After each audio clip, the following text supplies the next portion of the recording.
Hi everybody, it's Lee from Gnome and Backyard, and last week we crafted these cute little signs from our wood shop using a certain paint technique. Right there around the frame, you saw it in the background of the first one with the egg, and then here with the pink and cream on the bunny. And so many of you were asking me how did we do it, so I decided to put this quick little video together to show you how.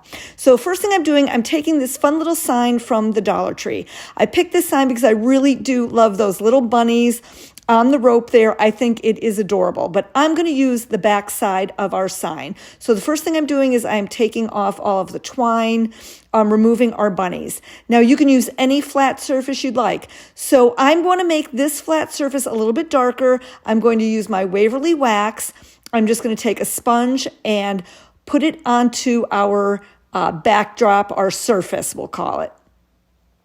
So again, when I did that first one that you saw with the bunny, I used pink paint as my background on my surface. For the egg and the chicky frame that I just showed you, I did also use the Waverly wax. So once your wax is dry, or your paint that you're using as your background color, once it's dry, you guys, I took chapstick.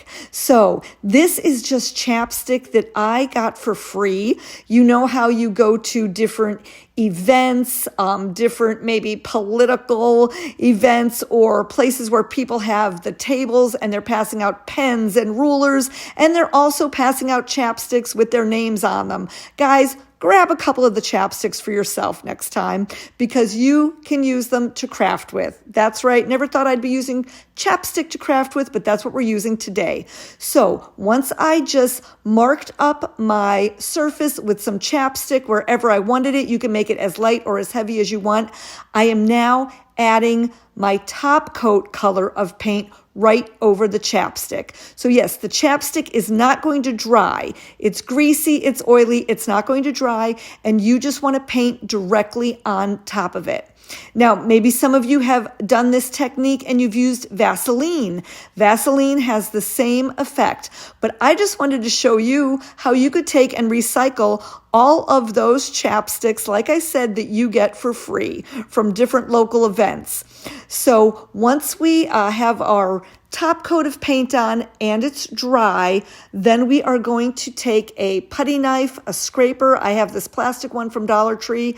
And again, once my paint is dry, I am just going to take my putty knife, my scraper right over the top of the paint, gently press down, and you see what happens.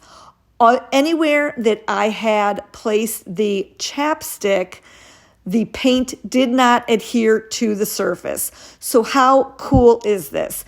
This is like a chippy paint effect. So this is a lot of fun.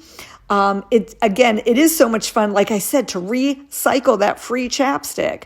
So I'm just scraping back and forth gently, and there I've achieved the look that I want. Now you could just take a paper towel and wipe off if there's any excess oil or any excess chapstick. You could just gently wipe it off. Now I'm just going to finish this piece of home decor pretty simply today. You can definitely add a lot to this, make it your own. You can fancy it up. I am just going to do some basic techniques to it. First thing I'm doing is I am taking some rope from the Dollar Tree and I am just going to hot glue it right around the edge as my frame. Because of course, all the colors we chose, the bunnies on the other side, they're cut out, they're wood looking, they've got the burlap on top. So this is sort of farmhouse style. And I'm just going to take and use that piece of twine that originally came with the sign. I'm going to put it right back through those same original holes, tie a knot in it, and then use that if I would like to hang this sign. Now, like I said, you could put some big fancy bows on this sign. This wasn't really to redo the sign fancy. I just wanted to show you more of this chippy paint technique. So now we're just adding our twine on with our bunnies back onto our sign. There you go. You see what the back of that sign looked like? I am putting a little bit of hot glue on the back to make the twine a little bit shorter. Those bunnies were way too long in the original sign. I want mine a little bit shorter, so I'm just hot gluing it right there. Oh my goodness, you guys, how absolutely sweet is this? And again, this is really just to show you this chippy paint technique. But like I'm saying, you could put a cute little bow on top top. You could dress it up. You could put some green moss on there for Easter, but I am loving this. You could leave this up all spring, all Easter season. Thank you so much for continuing to sprinkle all of Gnome and Backyard's videos.